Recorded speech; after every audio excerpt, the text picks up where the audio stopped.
This is the Planetary Potential Podcast for those who are eager to explore entrepreneurship, innovation, and cross-cultural communication in exciting and interesting places around the world. And now, here's your host, Andrew P. Rowan.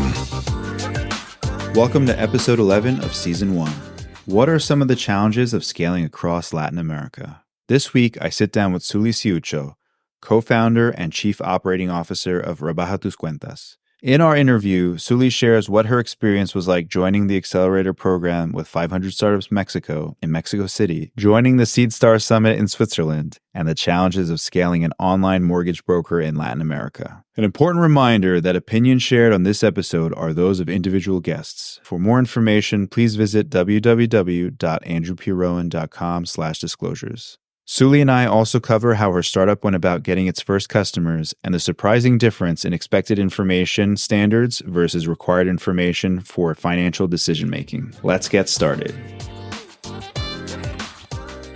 With me is Sully Siucho. She is a co-founder and COO of Rebaja Tus Cuentas. That's translated into Lower Your Bills in English, and it can be found at rebajatuscuentas.com. We are in Lima at their office here, and Sully and I met last month as soon as I had pretty much arrived in Lima. I was here for about 2 or 3 days, and she was talking at an event at UTech Ventures. Yeah. And I learned a bit about her experience, not only here in Peru, but also in Mexico and Switzerland, which we'll get into. So welcome, Sully. Well, thanks, Andrew, for the invitation, for having me here. Yeah. So I remember during the talk, you had really spoken about the key differences in the ecosystems between, for example, Mexico and Peru.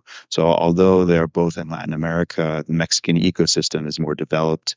There are more venture capital firms there. Mm-hmm. It's, in fact, where 500 Startups has its Latin America accelerator. Yes. So can you explain a bit about how you ended up in Mexico, when it was, and for how long were you there for? Yes. We went to Mexico on August last year, in 2018, and we were there for 4 months. That was the length of the program on 500 startups there. And yes, as you mentioned, the differences between the ecosystems was really clear. Like we could see there were more players, not only in the number of startups, but the number of venture capital firms and the number of even co-working spaces that held events for startups. So every day you at least have one event in Mexico City. So you can always keep on learning and keep on connecting and having a larger network with more people that could help you. Yeah.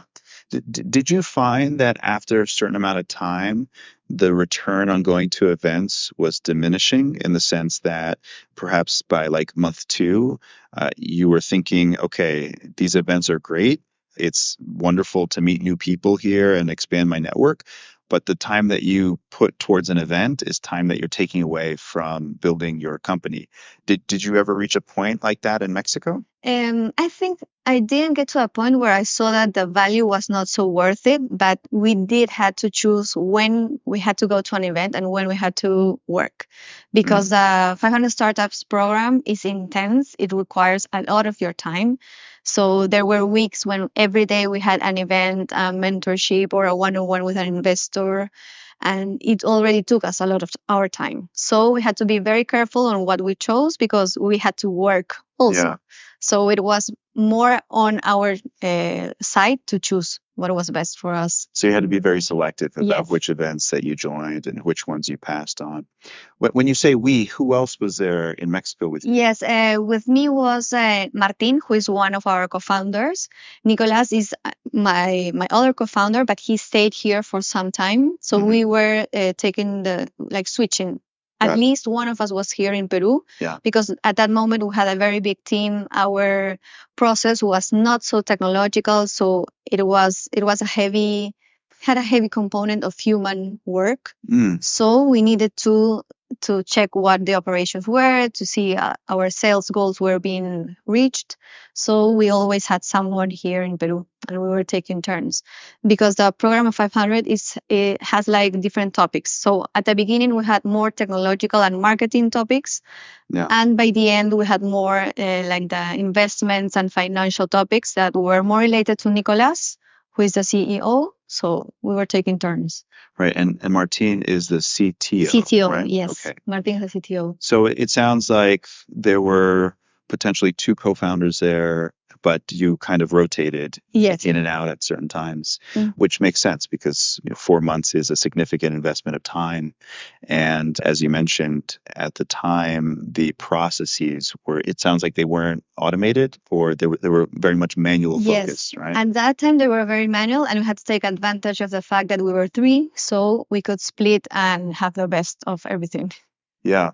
Can you talk a bit about what that experience of living in Mexico was like? Was it the first time that you were living in Mexico? Was it the first time that you were living abroad? Yes, it was. I think for the 3 of us, it was the first time we were going to live abroad. And it was in our first time too in Mexico City. The experience was great. Like we had always heard a lot about 500 startups. Yeah. Like since it started, I think, many years ago. So when we were selected, for us, it was like a huge notice. We were really excited about going there, and we learned a lot. We get to share with like the other startups. Yeah. But we also got to see that how other entrepreneurs in Latin America are taking seriously their startups, their work. Sure. Because there are people that have decided to commit full time to their projects. They are willing to do the best, and they are really focused on their startups. So there's no one was selected that had a part-time job or that was doing 3-4 businesses at the same time. So we learned how to be like very professional on our business, very committed. Sounds like it was full commitment then. Yes. Were you the only Peruvian team that was selected as part of that cohort at the time? No, we were selected with another Peruvian startup called Fitco. Okay. They are like a SaaS software for gyms. Yes, and the founder is back in Mexico City. Yes. At this moment. So when you were in Mexico City, you met other teams from Latin America, right? Can you share from which countries? Yes, one was from Chile, a couple were from Colombia, the other one from Peru, and the rest was from Mexico. Oh, I see. Okay, so there was a core component of Mexican teams. Yes. And then a few from South America. Yes. Interesting. So Mexico City, in this sense, was almost like this pooling of talent from all of Latin America and also of all of Mexico as well. Yes. Yeah. Yes. What surprised you the most about Mexico? Because I wouldn't necessarily compare Mexico City to Lima, other than they're both capital cities, and both have traffic problems. Yes. But what stood out to you about Mexico City that might have surprised you? I didn't thought it was so like an advanced city or a modern city. Like arriving there and getting to know that there were so many startups already being a success there and changing how things work, like the bikes that are for renting, and the scooters. There were many companies of scooters, and Rappi was already something everyone used there. While in Peru, it lasted some months until Rappi appeared in Peru. Yeah. So it was going to an advanced city or a more technological city, or I don't know, how would you tell that? Like, What was it inspiring? Like, we should have this in Lima as well? Yes, because this is what's going to come to Lima eventually, and I have advanced access looking at it. Yes, it was a big surprise, because otherwise you get to see that type of cities, but in like North America or in Europe, where you like it's common to have those type of services, but in Mexico it was a surprise for us. Did you get to travel outside of Mexico City at all? Yes, we went to some towns for Dia de Muertos, for Halloween Day, and we went to Guanajuato, which is in the countryside, more or less. But it's totally different. Mexico City is like a really developed city. Yeah. So it sounds like you were pretty surprised. You took the opportunity to expand into Mexico at that time, correct? We were started to talk with the banks. Mm. Our expansion to Colombia and Mexico is just happening right now, because at that moment, as I was telling you, our process was really manual, and we Yeah. needed to work on our technological process or automated process, Yeah. which we have right now. So now we are more ready, like, to get into another country and not arrive with a huge amount of people for like doing the manual work. Yeah, so it sounds then like you took the opportunity to initiate the conversation with banks and to get warm introductions from some of the mentor partners with 500 startups. Yes, and also with more other mortgage brokers. We think that it's better to. We don't think like competition as someone you don't like your enemy. We think more as cooperation. Mm-hmm. So we had some meetings with other mortgage brokers there that are traditional mortgage brokers, but have been in the market for 10, 20 years. So we were surprised also to see that they were really open to share with us their knowledges, like what have they done well, what have they done wrong. That was surprising to you that they were so open Yes, about it. that was a big surprise too in the business side. Why do you think they were so open? Really, I think they're good, really good people, because the banks also were really open to have a meeting with us. Although we were at that moment a really new company. We were not even working in Mexico, but we had like really good meetings with the officers of like mortgage areas in the banks. Mm-hmm. So that was surprising. Like on the bank side and on the mortgage broker side, I think they see that if we do things well, we can work together and something can go out really well, because they are not so technological. Maybe that's why they were so open to give us some advice. Huh. Yeah, it's interesting. Maybe they were aware of the coming digital technologies that were going to impact the industry. Mm-hmm. We'll get into more of that in a little bit. As you are entering Mexico and Colombia simultaneously at this moment, can you share a bit about what are some key differences between those two markets? Okay. So Mexico, 127 million people, Colombia, 50 million people. But beyond that, they're both Spanish-speaking countries. What have been some surprises or some challenges as you enter those two markets simultaneously? Yes, something that is really different is how much the government gives support for social homes. So, for example, in Peru, there are some like small initiatives of the government to give like social homes, but in Mexico, almost half of the mortgage loans that are given by the government.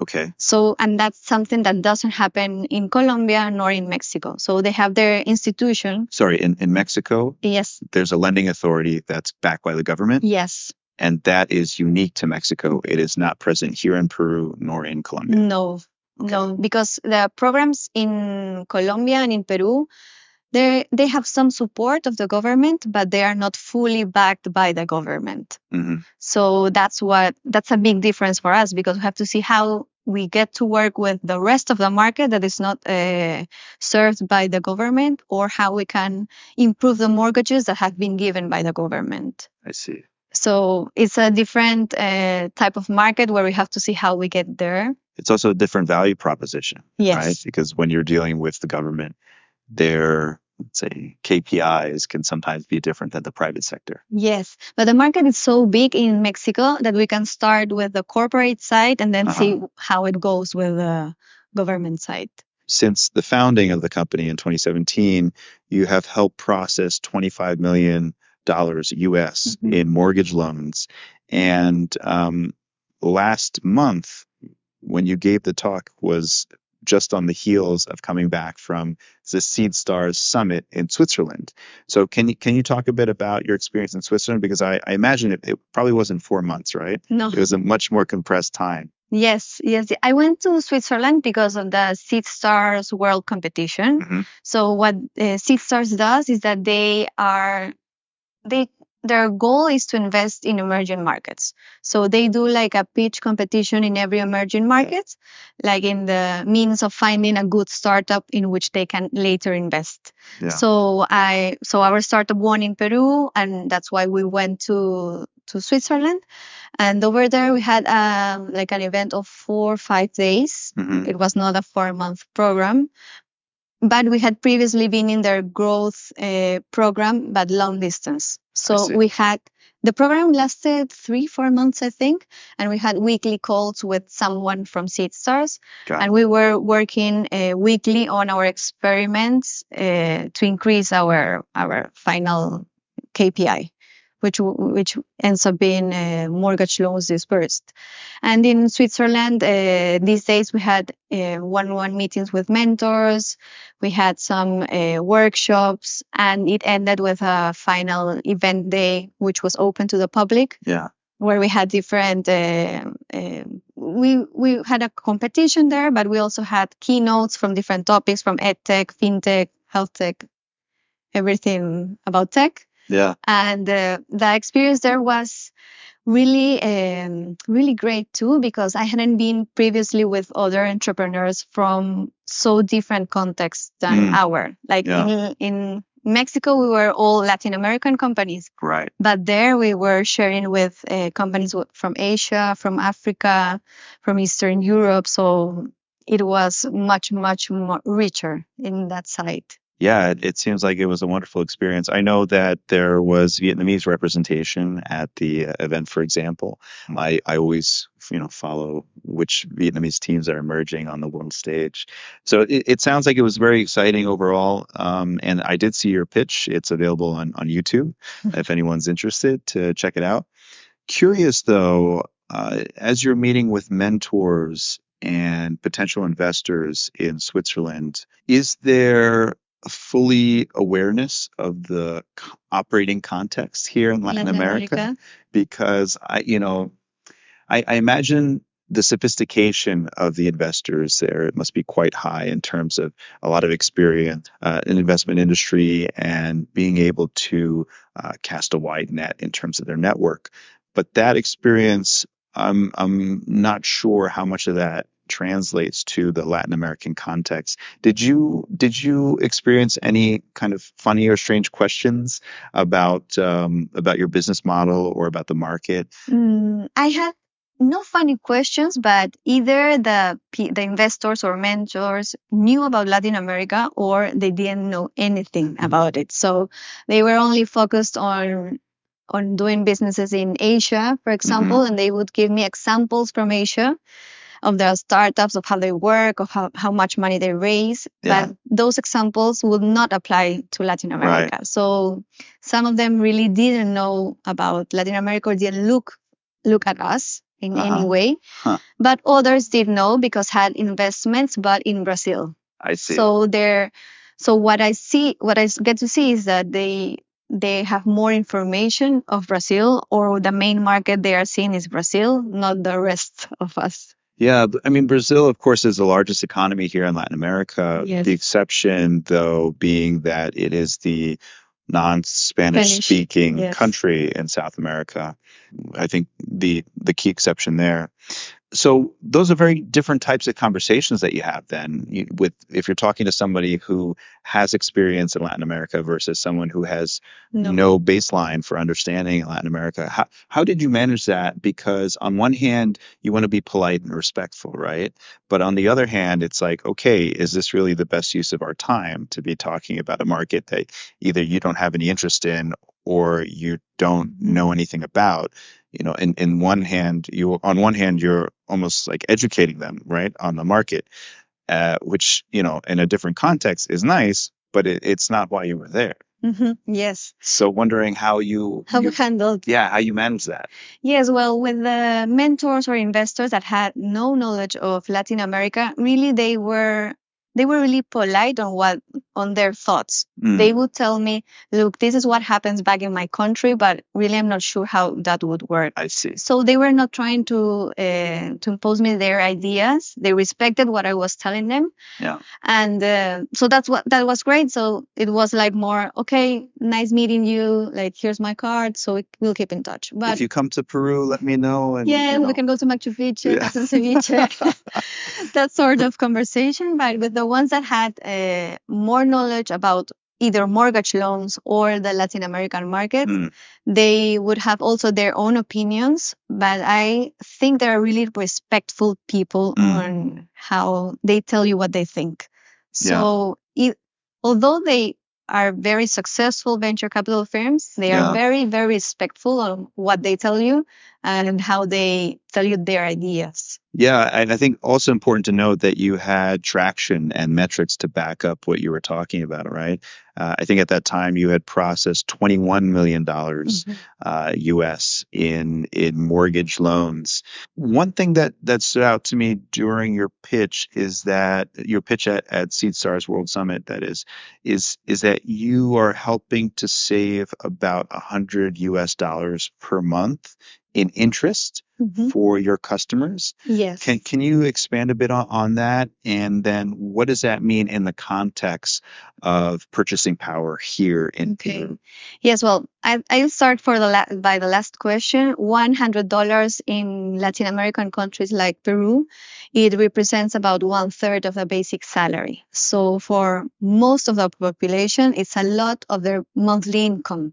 Yeah. So what happens for these users is that we help people get either a new mortgage or get a mortgage refinancing. So we help them switch their mortgage loan from one bank to another with better conditions, so they get to pay less interests. And that's what has happened the most until now. We've helped more people switch their mortgage loans because maybe they chose the first bank they saw or the bank with whom they've been working all their time, but it's not necessarily the best option for them. So it's a time-consuming process. People don't have that time, so they choose a first bank they see, and they end up paying much, much more than they should. So are these existing home buyers who want to refinance their mortgage? Yes. Okay. Yes, and in the case of new ones, we take also that benchmark of how much they would be saving or how much they are saving by taking the new mortgage through our process.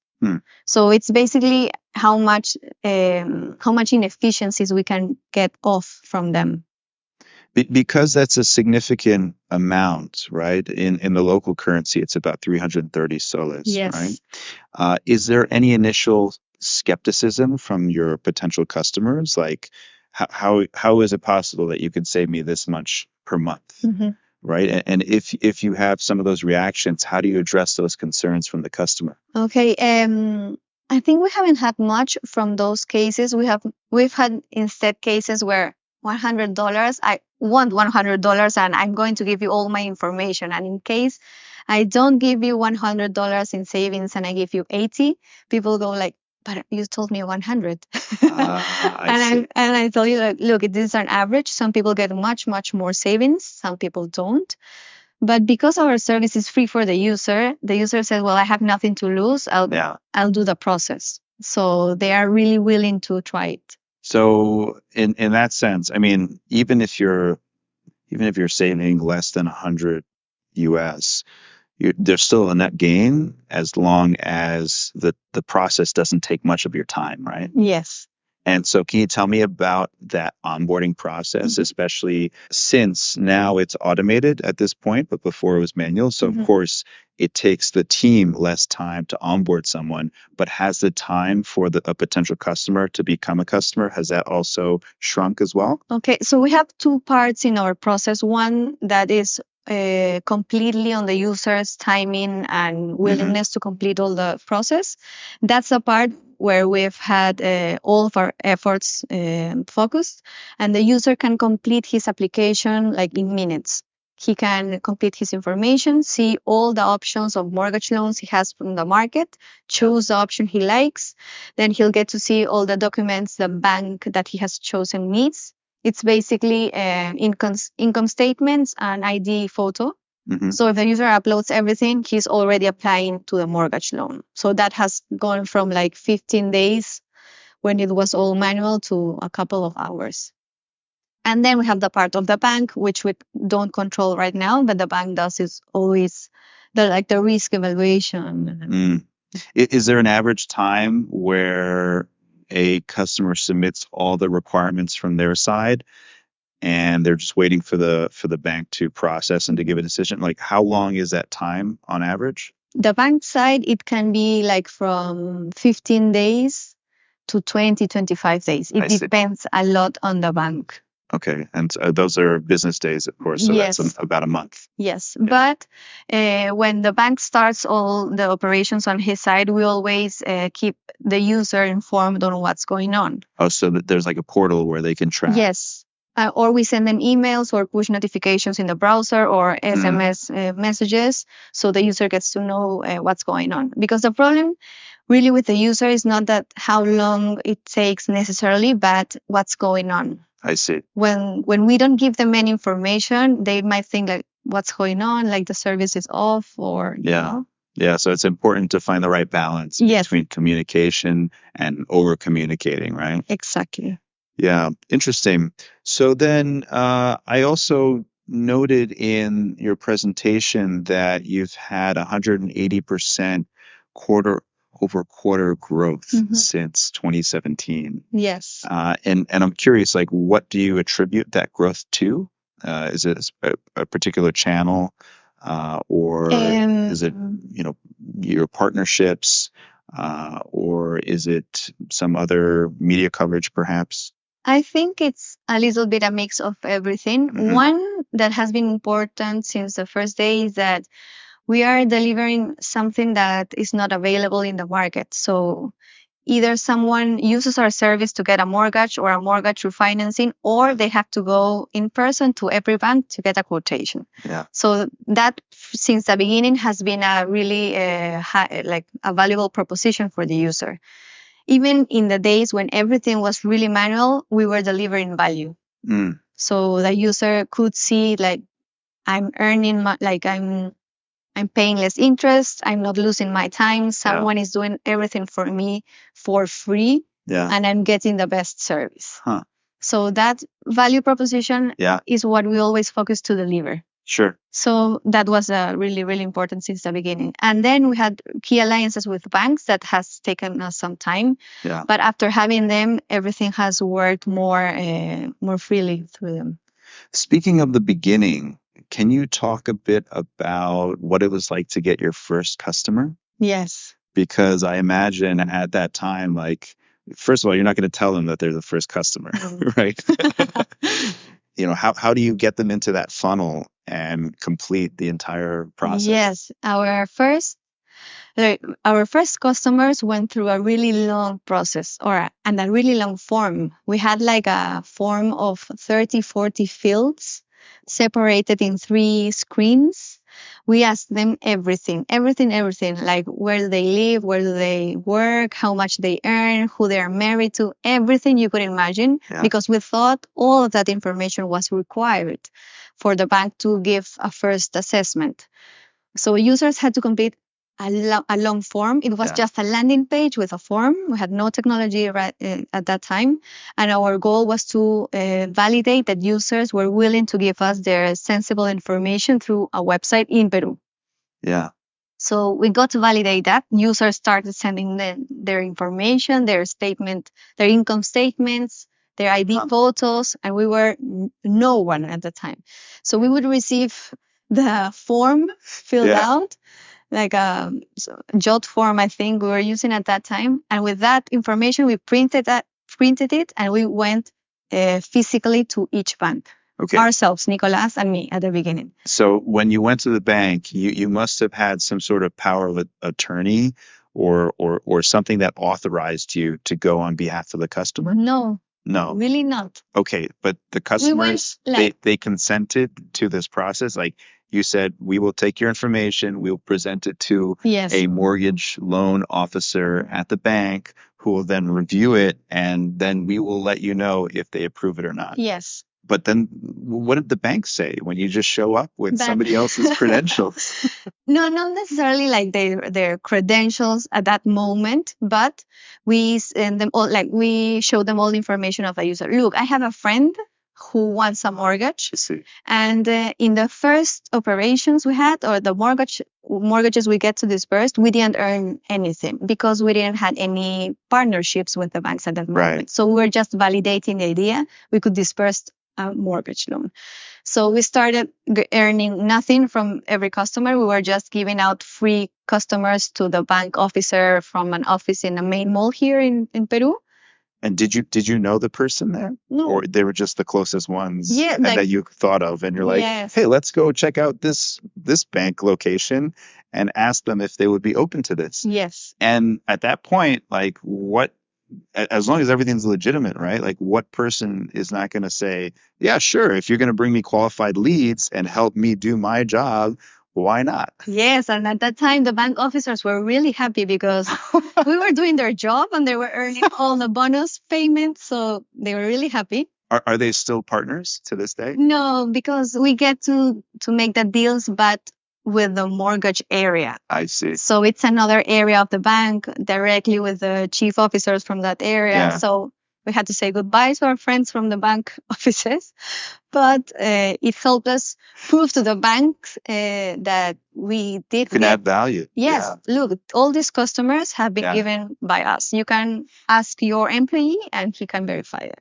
So that What number, like, how many customers had you presented to the bank I thi- successfully at that I think we point? started with our first bank, it was like 5 customers, 6 customers. And for them it was a lot because I think one office, like in any district here, does 5, 6 customers or 10 maximum. So we were doing a lot Over what time over period? 1 month. Over 1 month. Okay. Uh-huh. And you were doing that in For example, 1 month. 1 month. Okay. So for them, it was like half the productivity of their office, and they were willing to talk to us because at the beginning they were not responding to our calls or Yeah. emails. And then how were you able to punch through and finally say, like, hey, you see this increase in sales at this location, that's because of us. Yes, we were asking through our contacts. We were like, who do you know in this bank? Who do you know in this bank? And through that way, we reached the indicate people. And so what was that meeting like? I mean, was it, did they already know exactly what you guys They were knew doing? who we were because we were sending them emails previously, but they had never replied. But now that we had some numbers, Yeah. there were like 2 or 3 people on the bank side and the 2 of us, Yeah. like having the meeting and so getting agreed on how it would work. Uh-huh. So that's how it started. And then, so from that initial agreement, has there been any renegotiation in that, or? No, not really, because here in Peru there's no figure of mortgage broker, so there's no fixed commission that's see. being paid. So And then you just took that first partnership and you replicated for other banks. then. yes, hmm The beginning of just collecting information from customers, well, good thing that they trusted you and that you didn't yes, misuse the trust. yes, that's important. Yeah, but really, really surprising. I guess it says something about the attitudes towards privacy and protected information here in Peru, that they're somewhat lax in that sense. If people are willing to share their information for convenience, right?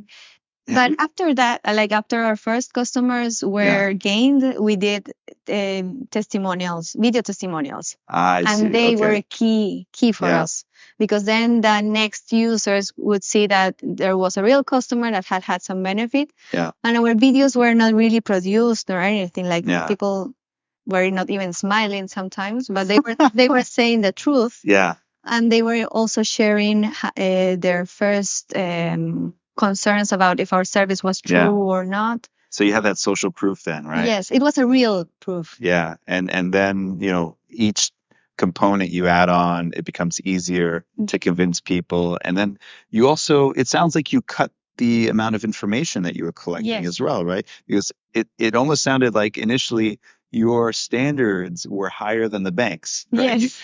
Like these are all the requirements, the information you need to make a decision. And then you looked at what the bank was using and they're like, you don't need this. You need half or a third or Yes, something. yes. And now we are in a third of what we were asking A third, for. yeah. Yes. Now we are connected to other systems that give us Sure. more information, but the user doesn't have to complete a 10-minute form. Yeah, It can be done in less than 1 minute, like in 30 seconds. So it's not, that quickly. yes, it's not so long. Wondering, so who among the team has a background from the banking side? Because I guess the way that I would have approached it is like found somebody in a mortgage loan department at a bank and talked to them, like, or even have applied for an application, like submit an application to figure out what information they need and then just mirror that on a form online. Okay. No, well, no, the three of us have never worked in the finance or in the banking corporation, and it is a common question from potential investors. And what we tell them is that we really don't do any risk evaluation. We just pre-screen leads and deliver really qualified leads, which is what we have been doing for many years. Like in our last company, we were specialized in providing potential customers to high value services. So that's what we are doing right now. We don't give the money and we don't do risk evaluations because that's the bank's job. Sure. In any scenario, the bank wouldn't allow us to replace their risk evaluation. Right. Of So course. we are just giving really qualified leads to what the bank needs. So in a way, this is almost like an extension of what you were doing previously. Yes. But very specifically in this niche. Can you talk a bit more about that previous company? Because if I understand correctly, you were working with your fellow co-founders from this company, Rebaja Tus Cuentas. Yes, one of them was my partner, full-time co-worker. The other one was working at his own company at that moment, which was an e-commerce flower shop. So he was working as an advisor for us for all the technological parts. He's Martin. So Nicolas and I have all business management degrees. We don't have anything about technology affairs. So we needed someone to help us with that. And that's where Martin always helped us with like his mentorship advice as an external professional. And in that company, we did many services like social media, email marketing, paid marketing. We even created e-commerce shops. We did everything the customer asked for. So it's a marketing agency. Yes. Okay. Yes. But towards the end, we saw that we needed to specialize in what we were the best because we were not so good at some services and we were excelling at others. Yeah. And that's where we focused on acquiring leads. And we started working with universities, with bank institutions, with car dealers. So we started to sell high value products online. And later in the road, we had a very attractive portfolio of customers, and a bigger competitor came and wanted to buy our portfolio. So we sold our company, and then we started Rebaja Tus Cuentas based on what we knew, which is acquire customers. But you hadn't offered mortgage leads in that previous company. No. And so then, of course, once you exited from the previous company, there was you, Nicolas, Martin, and then how much time was there in between from when you exited to when you started Rebaja Tus Cuentas? It was like 6 months. 6 months. Yes. So what was that conversation like? Or did you know what your next company would be? I know we went through many business models. Like we made like a small Excel sheets, doing some cash flow projections for many different types of businesses. Even we had an idea of selling water like this. Yes, tap water, no, like big bottles Bottled of water. Okay. Yes, because someone appeared with that business idea. So we went through many different ideas, but in the end we said like, well, let's do what we know the best. We couldn't do another a digital marketing company because that was prohibited for us, Right. because of the selling conditions. But we said like, we know how to create valuable customers, like customers that pay more than $40,000 for MBAs or pay $40,000 for cars. So we know how to do that. And we started to see in which industries there were inefficiencies or there was no disruption until the moment. Yeah. And that's where the financial market like came to us. And we started to investigate, and we saw that mortgage loans was a really complicated, not changed market. So we saw an opportunity there. So when you realized that there was an opportunity there, was it obvious? Were you all on board, or did it take a few more weeks or months for everyone to decide, okay, like this makes sense, let's do it? And we didn't spend much time thinking about it. Like we investigated a little bit about the market size in Latin America. The numbers were big enough and attractive enough for us. Yeah. And we said, let's do this test with the form and the person, like the physical process with us, and let's see how it works. So after one and a half months, we saw results, and we said like, look, this is paying us enough. So we can risk and everything and do it. Interesting.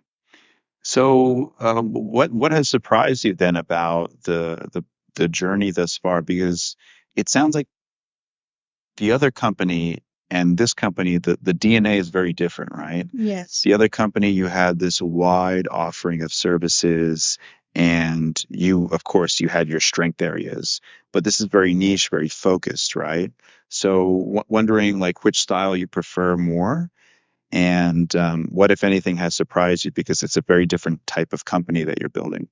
Yes, I think that we like more this type of business because it can, like, if things are done well, you can have a huge impact on people. You can create a really big and profitable business too. So the impact you can get with this type of like business of startups is much, much bigger.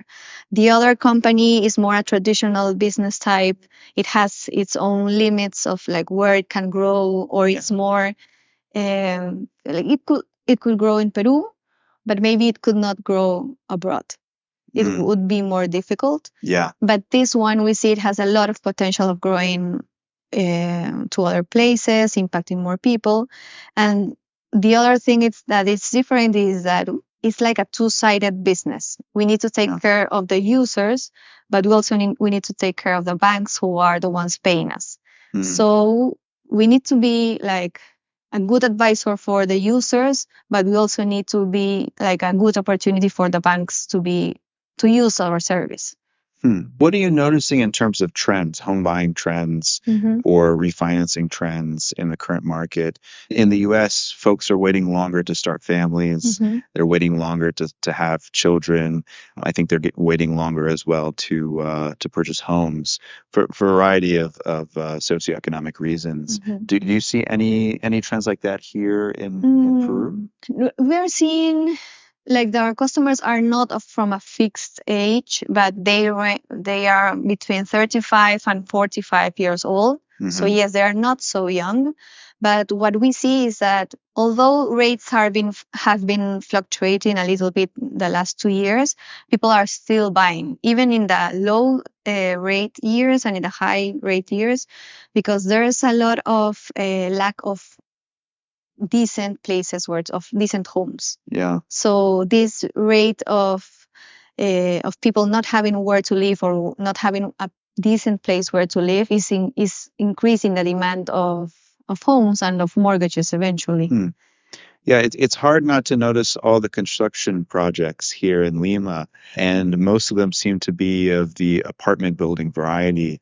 I went on a drive 15, 20 minutes the other day, and it felt like I was passing 15 or 20 different construction sites, especially because of the delays. You know, you have the construction vehicles coming in and leaving the construction sites.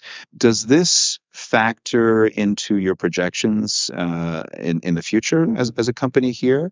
And Is this service, Rebaja Descuentas, only available in Lima, or is it available nationwide? Yes, well, we take into consideration the fact that people are in need of homes because Lima is the main city in the country. Many people migrate from other cities to the capital, so Yeah. there's much more need of places where to live. People even construct in their parents' house, like informal constructions, and they do a second floor and a third floor.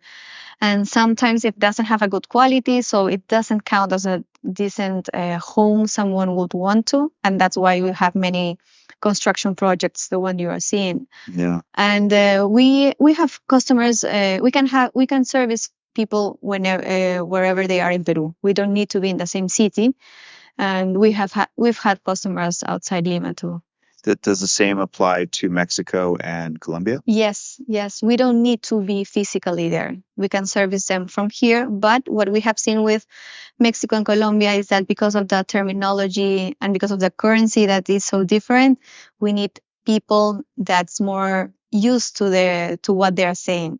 Because sometimes we Yeah. receive calls from, look, I earn 1 million pesos. And it's like, 1 million pesos. How much does it mean in dollars? No? So we need to start thinking on pesos, like Mexican pesos, Colombian pesos. So we need to be more adapted to those contexts. I see. Is there a calculator available on your website where the customer can input some quick figures Yes. and then they get like estimated or projected cost savings? Yes, Okay, yes, so I imagine it must have a currency conversion yes. as part of that. It is. It is adapted. Okay. But for us, like talking there, like from someone that calls, is like you don't know really what to say at that moment because you would need your phone or calculator Yeah. and start doing some numbers. Huh. Interesting. Can you expand a bit more about the differences in terminology? Yes. For example, in Peru, the mortgage or financing would be called compra de deuda hipotecaria, which means a bank would buy your debt. But in Mexico, it would be used more like a transfer your debt to this bank. They wouldn't say that this bank is going to buy your debt. Like when we were there, what are you talking about? Like we had to explain, although we were all speaking Spanish, we Yeah. had to explain what we were referring to. So users are used to other types of terminologies too. Do you remember the term for the Mexican version? It was sustitución de hipoteca, which in Peru, we never use that. Like, we don't know what that is. And if someone heard that for the first time, they wouldn't initially know what it meant In here Peru, in no. Peru. Okay. And then the Peruvian term in Mexico, people didn't know what it meant either. How about it in Colombia? In Colombia, yes, it's also different. It's compra de cartera. And that's it. Okay, so then does that mean that as you expand beyond Mexico and Colombia, you're going to have all of these different unique phrases for mortgage? Yes, and we are currently, like, besides our calculators using the terminology that adapts to each country, Yeah. we also create content in our blog. I see. So we have to hire freelancers that write for us from every country or knows the terminology of every country. To localize it. Huh? Yes, to localize it, because otherwise it wouldn't be useful.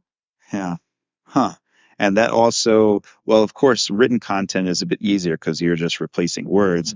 But if, for example, you're producing a video, you can't really use that in one market compared to the other unless they're not talking, or unless they're using general terms, right? And talking about savings and the amount of time that was saved or monthly savings. But then you can't be that specific. You can't even mention the currency, like how much has been saved, because if you're talking about pesos, the pesos might be different in Mexico versus in Colombia. And not even using like interest rates for homes, because in Lima we are on average at 8%, but in Mexico it's 11, 12%.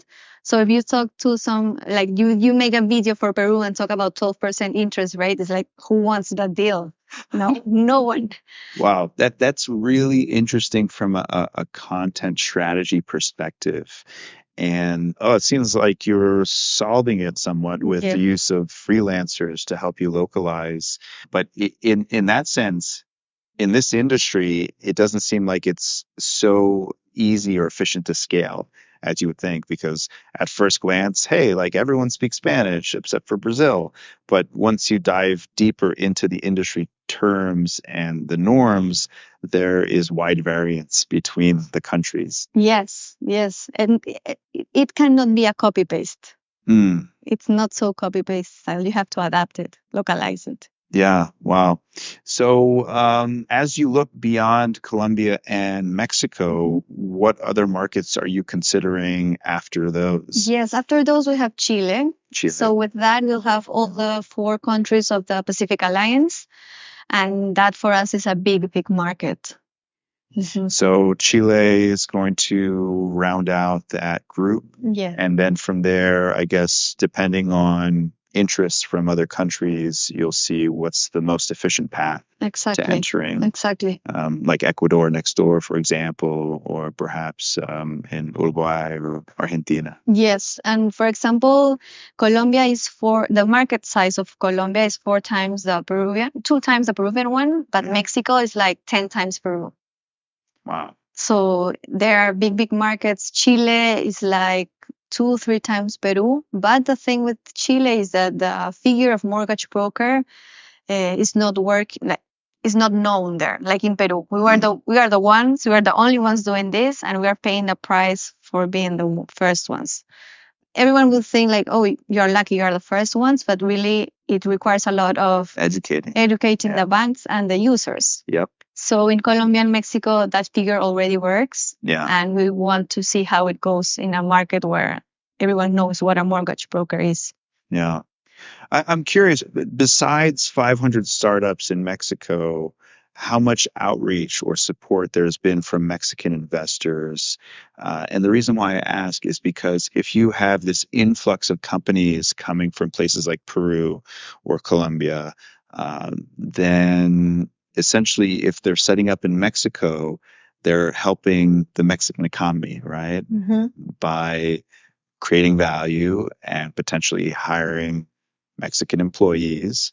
And so I'm curious, like, is there that appreciation, would you say, for Mexican investors in the sense that they're coming down here, extending their arms or finding ways to better establish those links and relationships so that when the timing is right, you already have a built-in network in Mexico to enter?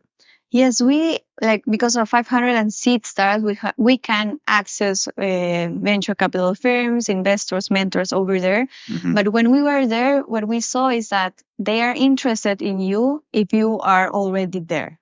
I see. So if you're there, they're happy to work with you. Yes. But you have to get there first. Yes. They're not going to kind of like invite you in and do a soft landing. And I think it's more difficult. They want to see that you are already there so they can even consider investing in you. But otherwise, I think that in our case, for example, why wouldn't venture capital firm look at Peru when they have Mexico or Brazil? Yeah. Or Argentina for some business models. So in market size, we're not so attractive, but what we've seen is that they want you to be there so they can work with you. Well, was there any skepticism about a startup coming from a smaller market entering Mexico and being able to compete with Mexican startups, in the sense that, as you just mentioned, the market size opportunity is obvious in a country like Mexico or Brazil. And so, maybe the biases or the assumptions would be like, oh, okay, well, your startup is perfect for the Peruvian market. Mm-hmm. Because you've already demonstrated that there's validation and traction there. But, maybe it's not suitable for this much larger market, Mexico. Mm-hmm. Did you get that sense at all while you were there? Not the type of skepticism that you're coming from a smaller country, you would not be successful here. But they are more like, let me see what you are capable of doing here. No? Like, this is like a big challenge. So come here. Let's talk when you are here. I see. So they want everything very much in person. Yes. And to develop the relationship face to face. I think I haven't get to meet many investors that invest in a country where they have no knowledge about it. So it's really difficult. Like, what's Peru, how many people are there, how's their gross domestic product. Like, they don't know anything about us. Sorry, are you talking about European investors or Mexican investors? From both. Like they Really? So you're saying that there's some Mexican investors you met who were kind of clueless about Peru? no, not like necessarily who is Peru, but because they don't know anything about us Economics. economically, or like how our users are like So clearly they've never even visited the country. yes, or don't, or yes, or in the like their business interests, Peru Yeah. is not at the top of their list. Yeah. And that is understandable because there are other emerging markets or countries in Latin America that are performing better than us in terms of technological startups. Yeah. So we are not at their top list. Yeah. So in my other interviews, I have heard people talk about Peru as an experimental market, like a place where you can come here and do experiments. It is, of course, very centralized, where you have about a third of the 32 million people who live here in the capital region, so to speak. But wondering, do you see Peru that way as well, or do you see it absolutely critical for Peruvian startups to go regional, in particular to the Pacific Alliance, as soon as possible, and then even beyond?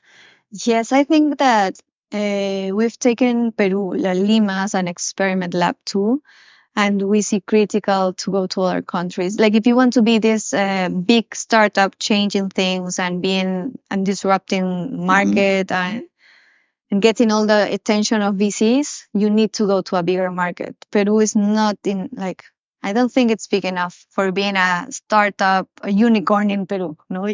Yeah, and so I'm guessing that you went to Mexico not only because of the 500 Startups Accelerator invitation, but also because it's the second largest economy in Latin America, and you have that common language. Is it fair to say those are also the reasons why you didn't go into Brazil initially? Yes, that's the language is something that I think maybe for many companies in Latin America is one of the barriers to get there, because you have like the culture. I think it's also a little bit like different. We are not used to the same things maybe, but the language is a strong barrier. That's why it's not in our plans in the short term too. But eventually. I hope so. Okay.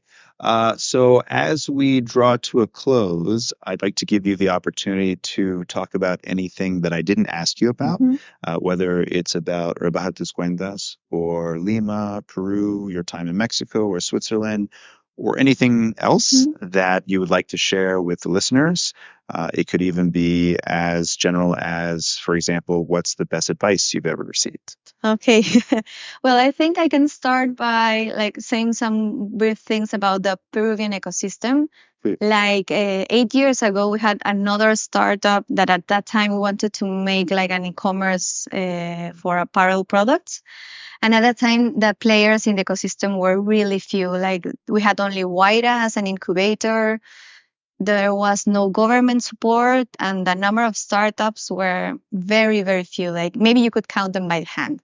Now, 8 years later, things are totally different. There's government support. There are more incubators, more programs from universities like UTech. There are much more startups, more professionals willing to take the risk of doing things in this way, like not going to the corporate job, but doing their own startups. So things are like pushing forward. Every player is pushing forward, and I think it's already adding up. So we've seen some exits from Peruvian companies. That's also a good sign for us, who we are in the ecosystem. Sure. And that has been helping us as like Rebajas Cuentas. Because of UTech, we get to know about seed stars. And because of UTech, we also get to know about the application times for 500 startups. And one player takes you to another one, and you get connected. And being in the ecosystem really does help, because someone tells you something that could change like what you're doing. And that's what happened to us. If we hadn't applied to UTech or hadn't been selected, maybe we would have never gone to like Mexico or Switzerland. I don't know. It's exciting. And a good advice or something I heard in Mexico was that startups die of indigestion. It's that like we were talking at the beginning. You can read a lot of books or hear a lot of podcasts or attend a lot of events. Mm-hmm. But if you are not really focused on what you should do and start planning a lot of things, you'll get lost in the way and wouldn't get things done. Yeah. So I think another way to say that is you can do everything, just not very well. Yes. Yes. And focus is paramount. Totally. Yeah. And that's why we are focused in mortgage loans. We want to be the best ones in mortgage loans. For some time, we thought we could do credit cards, personal loans, but then we saw, no, we need to be really, really good and excel at one thing before even thinking of adding another product. Yeah, no, absolutely. Well, on that note, thank you so much, Sully, for not only the time that you've spent, but also for sharing your insights from your time in Mexico and Switzerland. Really exciting to hear about these 2 years. It's incredible to think just 2 years, right? So I'm thinking about Rebaja Tus Cuentas in another 2 years. And of course, I'll be looking forward to the expansion of Rebaja Tus Cuentas in Latin America. Yes. So thank you. And until next time, take care. Thank you. Thank you very much.